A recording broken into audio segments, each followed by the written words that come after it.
আজকে 10 তারিখ 10ই মে রাজ্যের সমস্ত এসএসএম কর্মীদের জন্য সুখবরের সম্ভাবনা, সুখবরের আশা। নেতৃত্বরা জানিয়েছিলেন যে 10 তারিখের মধ্যে এসপিডি স্যার, বিকাশ ভবনের আধিকারিকরা যে কথা তাদেরকে দিয়েছিলেন 10 তারিখের মধ্যেই তারা ভালো খবর শোনাবেন, পজিটিভ খবর দেবেন।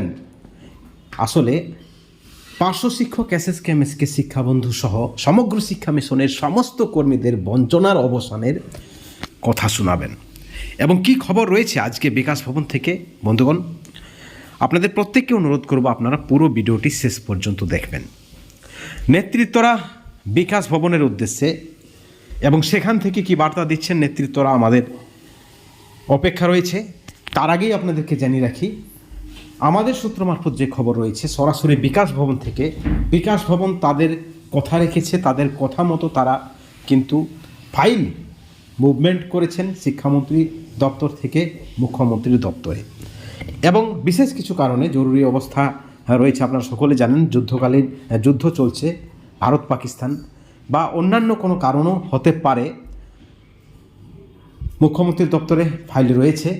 এবং সেখান থেকে আধিকারিকদের যে বক্তব্য, তাদের চেষ্টা অন দ্য ওয়ে রয়েছেন, তারা তাদের বেস্ট লেভেলের চেষ্টাই তারা করে যাচ্ছেন এবং তারা মনে করছেন যে কোনো প্রবলেম হবে না। বন্ধুগণ, একই সঙ্গে আরও একটি বিষয় আপনাদের সামনে আমরা তুলে ধরতে চাই এবং এই বিষয়টি অত্যন্ত গুরুত্বপূর্ণ। আপনারা দেখেছেন পার্শ্ব শিক্ষক ওয়েলফেয়ার অ্যাসোসিয়েশনের পক্ষ থেকে আব্দুল সালাম স্যার যা বলেছেন, তিনি তো লাইভে এসেই খবর দিয়েছেন এবং তিনি লাইভে এসে যে বার্তা দিয়েছিলেন যে পার্শ্ব শিক্ষকরা আনন্দ করুক, তাদের বঞ্চনার অবসান হতে চলেছে, 10 তারিখের পরেই ভালো খবর আসতে চলেছে, জিও প্রকাশ হতে চলেছে পার্শ্ব শিক্ষকদের বেতন বা ভাতা বৃদ্ধি। কিন্তু একই সঙ্গে প্রশ্ন উঠেছে তার যে এই লাইভটা কি জরুরি ছিল, এই লাইভ কি তার করা উচিত ছিল, এই লাইভ থেকে কি কোনো সমস্যার সৃষ্টি হতে পারে। একটা ক্রেডিট নেওয়ার লড়াই আপনারা দেখেছেন বিভিন্ন সময়ে সরকারপন্থী নেতৃত্বদের। আবারও কিন্তু সরকারপন্থী নেতৃত্বদের বিভেদ চরমে উঠেছে, মামা ভাগ্নে বলে কটাক্ষ চলছে। এবং আপনারা দেখেছেন সরকারপন্থী সংগঠনের সমগ্র শিক্ষা মিশনের যৌথ সভাপতি তথা পার্শ্ব শিক্ষকদের তৃণমূল পার্শ্ব শিক্ষক সমিতির সভাপতি রমিউল ইসলাম কিন্তু পরিষ্কার বার্তা দিচ্ছেন, কেউ মিথ্যা খবরে ভুলবেন না। বিভিন্ন সময়ে মিথ্যাচার করে গেছেন একাধিক বহিরাগত নেতৃত্ব।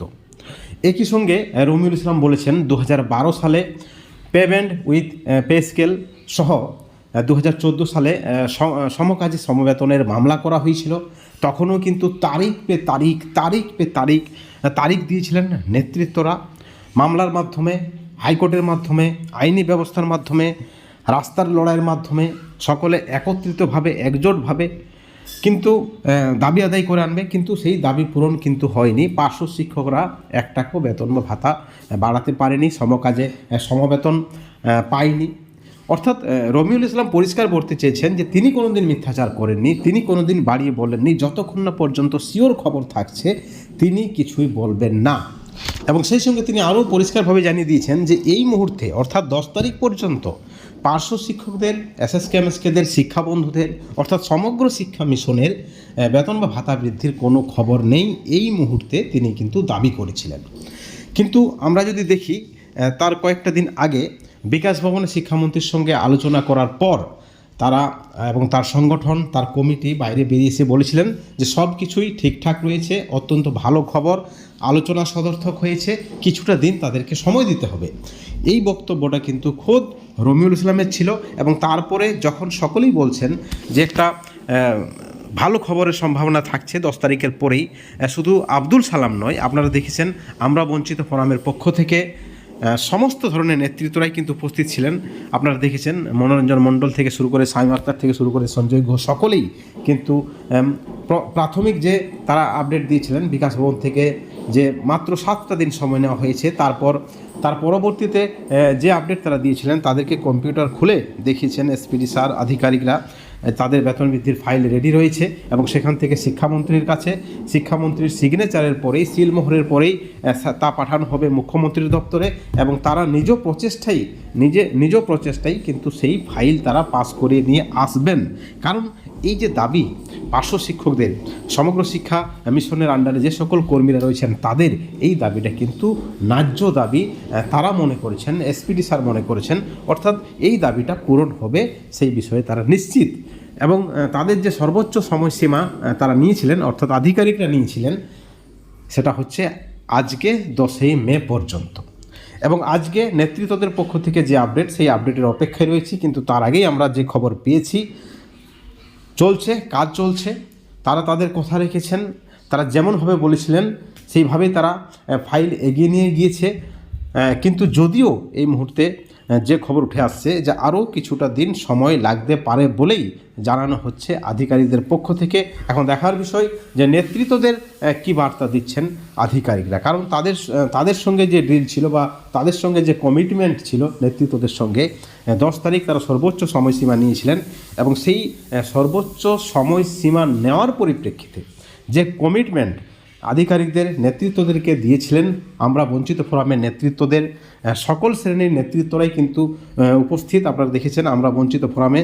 এবং আপনারা দেখেছেন সেলিম পাইক থেকে শুরু করে আরও যারা নেতৃত্ব তারাও কিন্তু আমরা বঞ্চিত ফোরামের ছত্রছায়ায় এসেছেন। অর্থাৎ আমরা বঞ্চিত ফোরামের যারা নেতৃত্ব তারা বলছেন আমরা সবাই বঞ্চিত, আমরা কেউ পরিযায়ী নয়, আমরা সবাই বঞ্চিত। এবং সকলের একটাই দাবি, সকলের বঞ্চনা এক, যাতে করে দীর্ঘদিনের বঞ্চনার অবসান হয়। এবং তাদের পক্ষ থেকে, সংগঠনের পক্ষ থেকে কি বার্তা দেওয়া হচ্ছে সেটা কিন্তু অত্যন্ত মূল্যবান। কিন্তু তার আগেই আমাদের কাছে যে খবর রয়েছে, অন দ্য ওয়ে প্রচেষ্টা রয়েছে, কাজ চলছে এবং আমরা মনে করছি যে খুব শীঘ্রই সুখবর আসতে চলেছে। যদিও সরকারপন্থী সংগঠনের পক্ষ থেকে দাবি করা হচ্ছে এই মুহূর্তে আপাতত কোনো খবর নেই। এবং তাতেই প্রশ্ন উঠেছে, তাহলে কি সরকারপন্থী নেতৃত্বরা এই ফাইলে বাগড়া দেবেন? আমরা বঞ্চিত ফোরামের পক্ষ থেকে ইতিমধ্যেই তাদের যে বার্তা, তাদের যে বক্তব্য পরিষ্কার করে দেওয়া হয়েছে। আপনারা ক্রেডিট নিন, আপনারা কৃতিত্ব নিন। কৃতিত্ব রমিউল ইসলাম নিচ্ছে নাকি আব্দুল সালাম স্যার নিচ্ছে বা বাকি অন্য কেউ নিচ্ছে, তাতে কিন্তু বা সেটা কিন্তু বড় কথা নয়, তাতে কিন্তু কোনো মাথা ব্যথা নেই। আমরা বঞ্চিত ফোরামের নেতৃত্বদের তাদের দাবি এই ফাইল বেরিয়ে আসুক, এই ফাইল জিও হয়ে প্রকাশ পাক, সরকারিভাবে ঘোষণা হোক এবং দীর্ঘদিনের বঞ্চনার, সমগ্র শিক্ষা মিশনের কর্মীদের দীর্ঘদিনের বঞ্চনার মুক্তি ঘটুক, যাতে করে তারা কোনো রকমে খেয়ে পড়ে বেঁচে থাকতে পারে এবং তাদের যে কাজ বাচ্চাদের পড়ানো, সেই কাজ, সেই ডিউটি তারা যেন অত্যন্ত নিষ্ঠার সঙ্গে করতে পারে। বন্ধুগণ, এই ভিডিওর পরিপ্রেক্ষিতে আপনাদের কি মতামত, আপনাদের কি প্রতিক্রিয়া, অবশ্যই আপনারা আমাদের চ্যানেলের কমেন্ট সেকশনে কমেন্ট করে জানাবেন এবং পরবর্তী আপডেটের জন্য অবশ্যই চ্যানেলে নজর রাখবেন। ভালো থাকবেন, সুস্থ থাকবেন। Thank you so much.